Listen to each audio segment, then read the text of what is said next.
Okay, hello everyone. It's just Noriko right now, but nice to see everyone here right now, I guess. Today I'm gonna be teaching about how to mix your audio in general. Um, Sorry for the wait, everyone. Just was kind of like waiting for people to trickle in, but no one seems to be coming. So, oh well. Okay. So first of all, we're gonna mainly be talking about OBS at first, because talking about OBS is the thing which pretty much everyone like has to learn about, because you're gonna be using OBS, Streamlabs OBS, or like some other form of thing which is similar to OBS. So I think that's a good place to start in general. Um, so first of all, there's a bunch of mixer settings that you can access in the bottom right. Let me switch to screen share so that way you guys can see it. Okay, pardon the like 1 billion mirrors right here. I could probably cover it up with something to make it not reflect like this, but that doesn't really matter. So first of all, if you really want to do something to, let's say, change how your audio sounds, the first thing to start off with would be the bottom right here.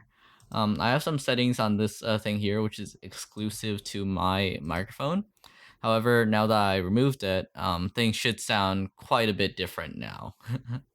Okay, so let's try moving this stuff around for a second. VC face to the top. Okay, so first of all, one of the things you can do is go down here, go to filter, right? This is where you add your audio filters. These audio filters are actually really useful because of multiple reasons. First of all, you can stop yourself from peaking, which is when you reach all the way here to 0 decibels right here, and that will make it so that your audio screeches. So to stop that, you can either use a compressor or you can also use a limiter. The limiter is the easiest thing to get your head around, right?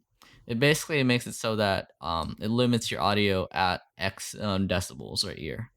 So if let's say I have something at 3.4 decibels, right? Negative 3.4. That means that nothing will ever get beyond a negative 3.4 decibels. This is useful because it can avoid peaking or really loud noises depending on where you set it. Um, this is not the most elegant way to do things. However, it is a way to do things. So I wouldn't put that against you if you decide to use it in that way. Um, Let me move this out of the way for a second. Okay. So, this thing is very useful because it has a release as well, which means that if you reach this height and you get quiet again, it will release in 60 milliseconds. That's not very useful for most people. However, it is somewhat of a useful thing in general. You might want to play around with that, you might not. This is probably the easiest thing to set up, to be honest. Okay. Second thing, there's a compressor, which is kind of like the limiter, right? However, the difference is that it does a ratio and things, which means that whenever something goes beyond the threshold, right? So if something goes beyond a negative 18 decibels right here, so that would be right here, it will turn it into a 3 to 1 signal, which means that anything above there will be reduced by a third. So if let's say I shout, right? And I'm not shouting right now, don't worry. But if I go above negative 18 decibels, then that will be reduced drastically. However, if let's say I increase this, right? Notice how this thing is more drastic and I'm not going above that as much. That I think is a pretty simple thing. A 3, I would say, is fairly conservative, however, also a fairly good choice on how high you want your thing to be. Your attack is basically how fast it gets in there. So if let's say your attack is 1 millisecond, it will only take 1 millisecond for your thing to kick in. So if let's say I'm talking very quietly, right, and it's not going above that, and as soon as it goes up, it will take 1 millisecond for it to react. The higher your attack, the longer it will take for it to respond. You might want a higher response time if, let's say, you want to be more expressive, right? However, normally you only want to stay on 1 millisecond because that's just a fair number, I guess. You want it to kick in as soon as possible. It really depends. You might want to play around with it. However, that is a very useful thing. So here we also have the release, right? So this is basically how long it takes for it to let up. Same thing as the limiter right here. Um, I would just keep those settings as the same. But once you have this thing right here, right, that will make everything a lot quieter. So you might need to play with your output gain and other settings. This output gain basically just makes your volume higher forcefully. It won't like lower your like quality or anything, but it will be very useful in the long run. Um, yeah. So this basically just makes it louder or softer. However, it does not actually affect your microphone gain settings. Okay. So another thing, right? Your actual microphone's gain is basically how sensitive your microphone is. The higher the gain, the more how do I say it? The more noise your thing will have, as well as the more background noise it will pick up because it's just that much more sensitive. So in general, you want a lower gain. However, you want to keep your audio in between this yellow right here. You see? You can use the compressor and the limiter to keep your audio in the yellow because yellow is where you want your voice to be because you want it to be louder than your other sources. If it's someone else talking, you also want them to be in the yellow, so you're about equal, right? However, if let's say you're playing music, you don't want the music to overpower you, which is why you should keep your music, your background games, and everything else in the green. You can do the same things with the compressor and the audio settings and everything inside of this thing right here. Um, okay, so let's see. So another thing you can do, right, is that if you have a expander, right, it will make everything underneath a certain value quieter. So for example, if the threshold is 40 right here, which is negative 40 right here, anything there will become twice as quiet. So if I'm staying quiet, right, anything down there will be a lot quieter. So that's going to be useful for, let's say, background noise. So if like you have a noisy background, right, or people talking in your background, if you can't like make them like be more quiet, like in reality you can make them more quiet here. So the thing is that if let's say I'm talking, that will go away. However, if let's say I'm not talking, that will work kind of like Discord in the way that it will make that quiet forcefully. um I don't actually play around with this too much, but gate is basically just a more forceful version of that. Gate is just like a stronger version which basically just silences it. However, in here you can see it's a 10-to-1 ratio, which is a lot stronger. And that's really the difference between your gate and your release settings. This really won't affect your voice. However, it will affect like the background noise or like if you have some fans blowing in the background or any of that stuff, you know? Um, hey.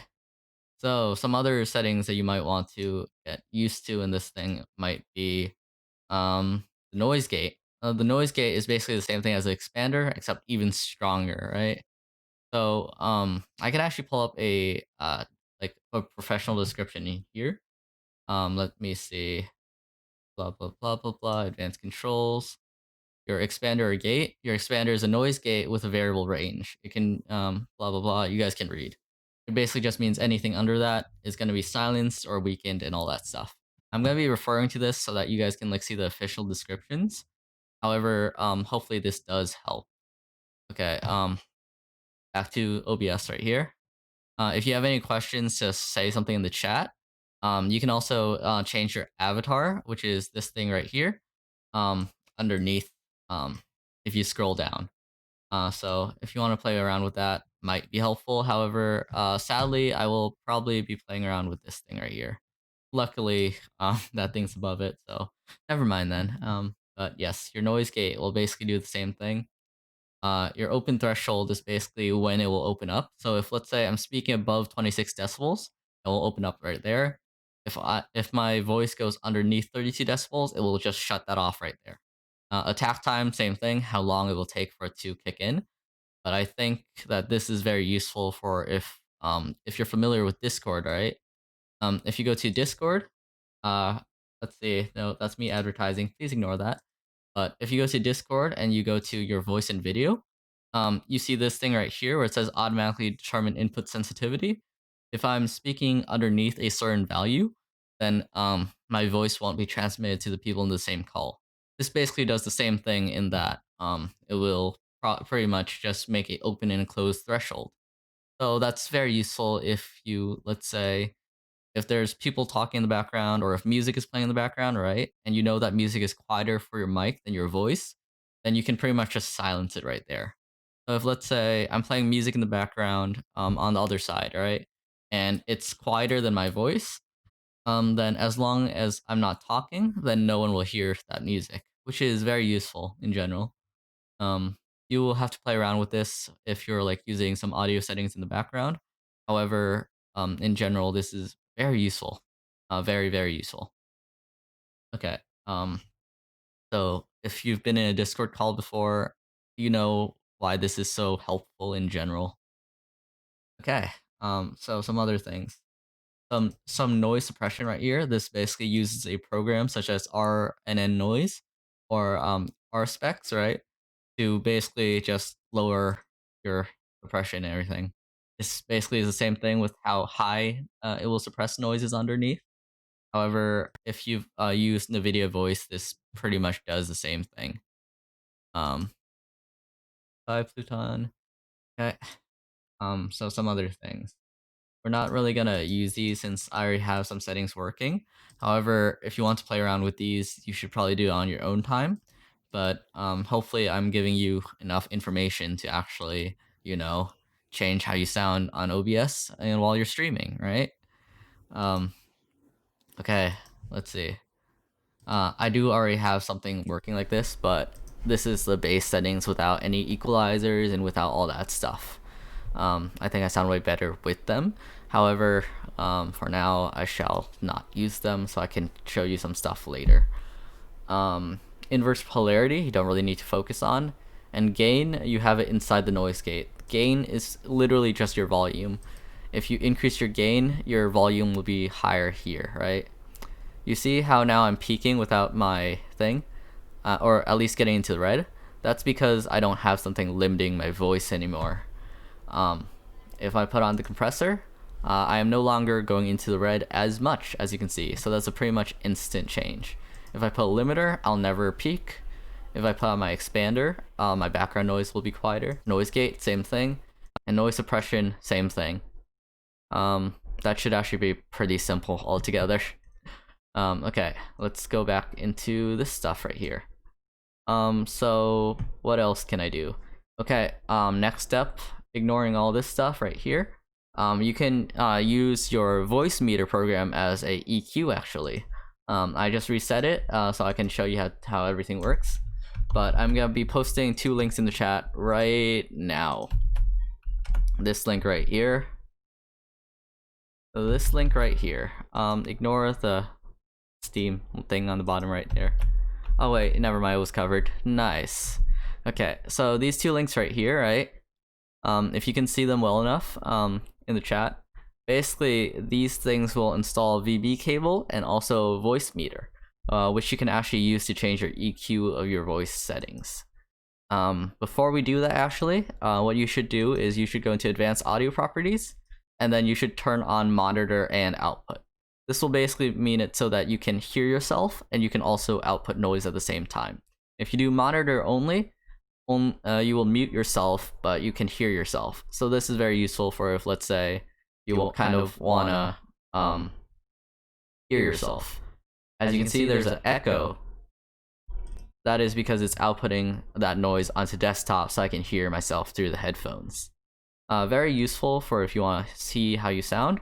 However, for now, at least, I shall not really be using it because I'm just trying to show you guys like the how-tos and all that stuff, right?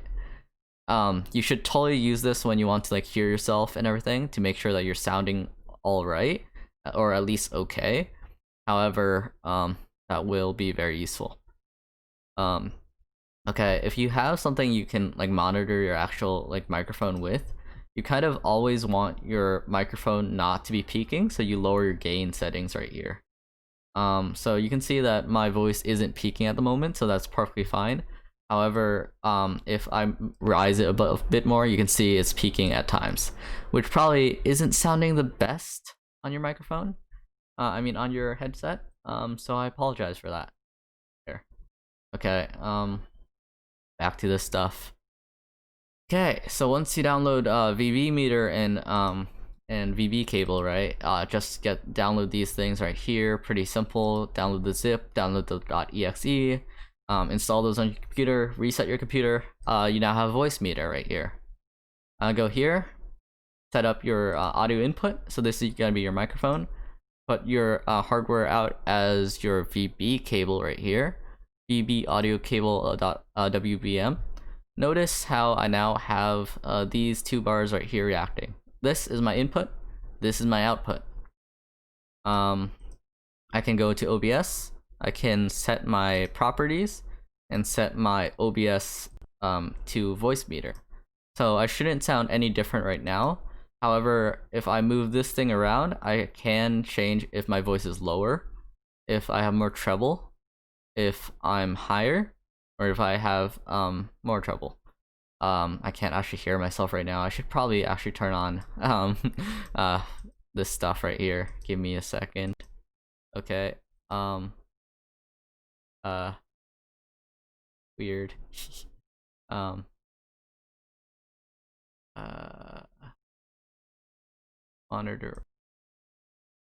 Monitor only. Well, that isn't working. Oh, I know why now. It's because I currently have my microphone as Yeti X. Okay. Never mind. I'm gonna just ignore that for now. I'm gonna just hope that it's working correctly then. Sorry for that jank right there. However, let's go to here. So if I put it here, my voice should be higher. If I put it here, I should have more treble. So up and down is really how much treble you have. Left and right is if you want to have a lower voice, or if you want to have a higher voice. Depending on where you put this, your voice will sound different. And if it goes over this line, it will start echoing. So you might be able to hear echo now. Not too sure. I hope you do. You can set your actual like input here through this menu right here. Properties, the gear properties, device, VB cable audio. I set this as my mic. I set this here. Now I can kind of just change how I sound. I'm not really listening to myself, so it's not very, I don't know how I sound right now.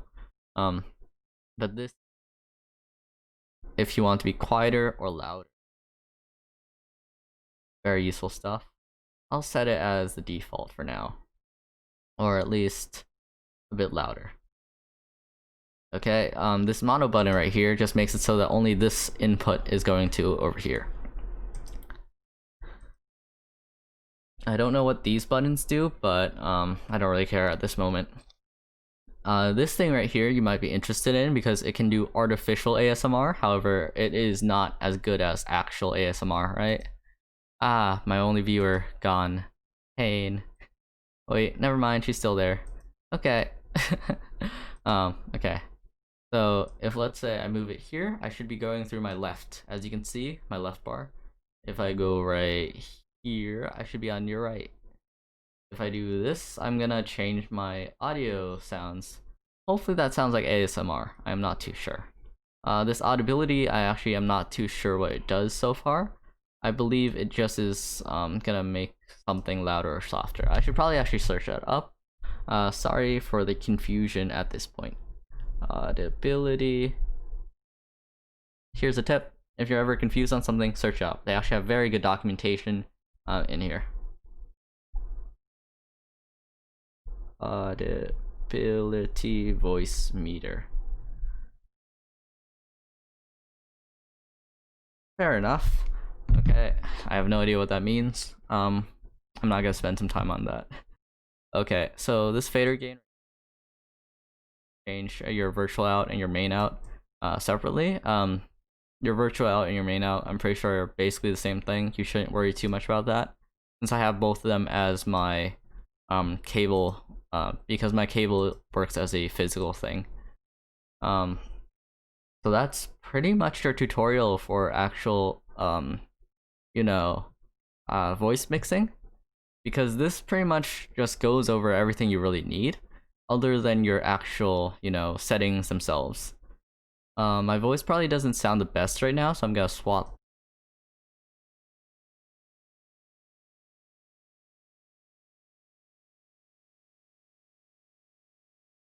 There we go. Okay. So where is it? Here and there. Okay. So we're back on my normal voice right now, and I know I'm pretty much talking to myself.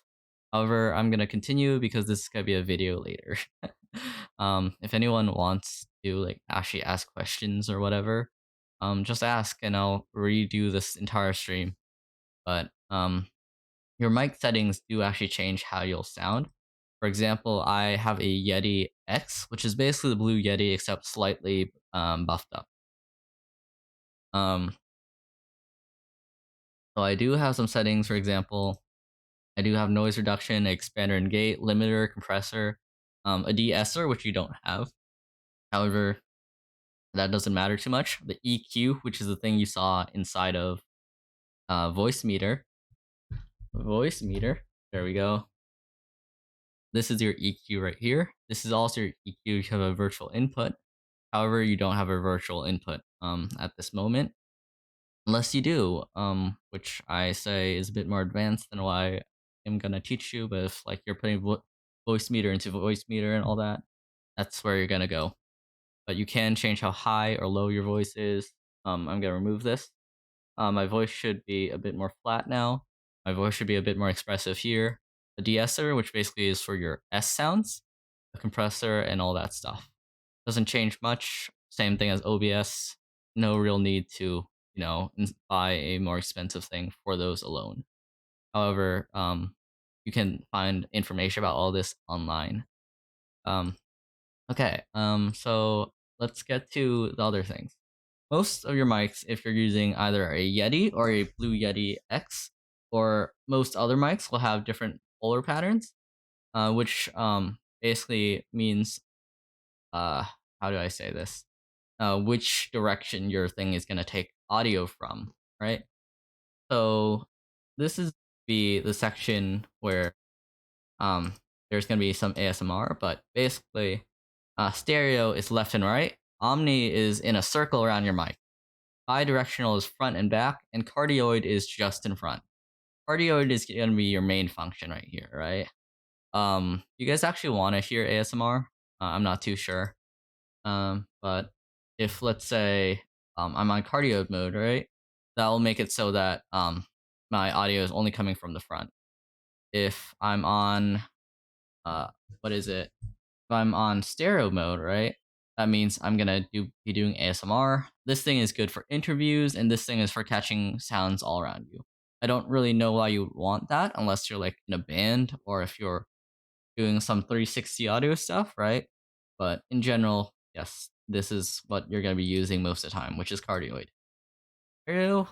This will let you talk from the left or move to the right. Um, so not really ASMR right now, but if I whisper, maybe. If I whisper, is this ASMR? Not too sure.